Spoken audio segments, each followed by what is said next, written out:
do you do? Ragdolly and a good day to you. What will you be doing today? Upstairs, downstairs, on your way. Ragdolly Anna's just like you. She knows that one and one make two.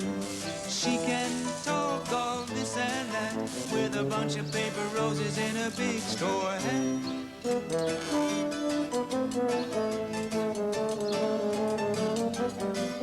With a bunch of paper roses in a big straw hat. Ragdolly Anna lives on the first, second, third floor of a block of flats with the little dressmaker, the dressmaker's dummy, and White Cat. One day, shortly before Easter, the little dressmaker and Ragdolly Anna were shopping in town. While the little dressmaker was busy buying toothpaste and shampoo from the chemist's, Ragdolly Anna waited outside and stared into the window of the sweet shop next door. She liked Easter. She liked to look at the chocolate Easter bunnies, all wrapped up in shiny paper. Then there were the eggs. The big ones were enormous. Who could eat as much chocolate as that? But the best, she thought, were the little eggs in brightly coloured paper. There was a basket full of them. They were about the size of acorns, but they were expensive. "Oh, dear," sighed Ragdolly Anna. "I'd love to buy some for the little dressmaker, but I'll never be able to save up enough money by Easter." Back in the flat, as soon as the little dressmaker had gone into the kitchen to cook their lunch, Ragdolly Anna told Dummy all about it. "Ha!" said White Cat disdainfully. "It's better to eat a chicken than an egg. That's what we call a statement of fact. However, may I inquire if you are considering buying an egg?" "I haven't got enough money," said Ragdolly Anna sadly.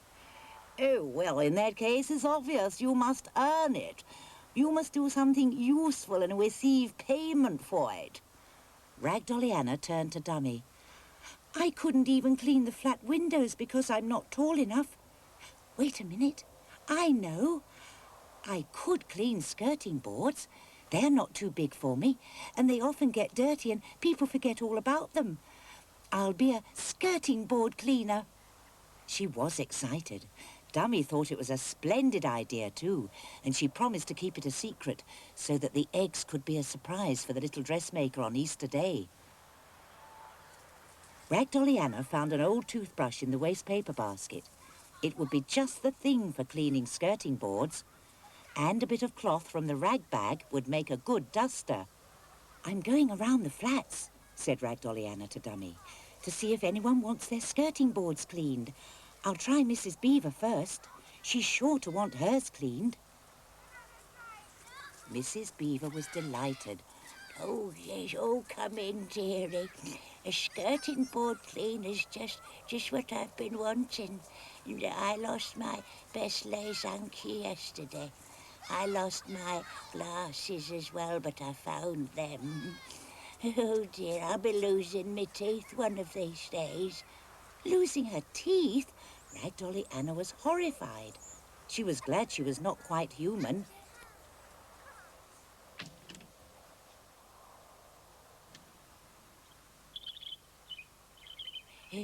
"It was me 80th birthday party," explained Mrs. Beaver. "Oh, and I had such a cake. You never saw the like." "Did it have 80 candles on it?" asked Ragdolly Anna. 80 it was, dearie, and I shall give you a slice before you go. A slice of cake and 5p to put in your purse. Now, you get on with your cleaning and keep a lookout for me lace hanky. It's got a robin embroidered in one corner. Oh, it was me best." Ragdolly Anna set to work with her brush and duster and began to clean the skirting board. It was in a mess. All sorts of interesting things came to light as she cleaned. 2 buttons, a stamp, a card of darning needles, a very stale biscuit with green mould on it, and the top of a biro.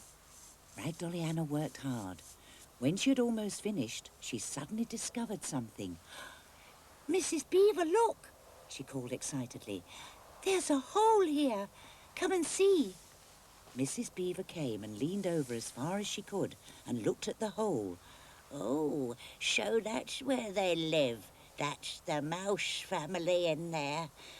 I can't say I like it, but I've no cat dear in. I'm too old to fill up mouse holes. I'll stop up the hole for you, Mrs. Beaver, comforted Ragdolly Anna. But what with? Paper's no good. They'll eat it. No, but I've an old smoothing iron here, which I never use now. Yes, that'll put a stop to the mouse family.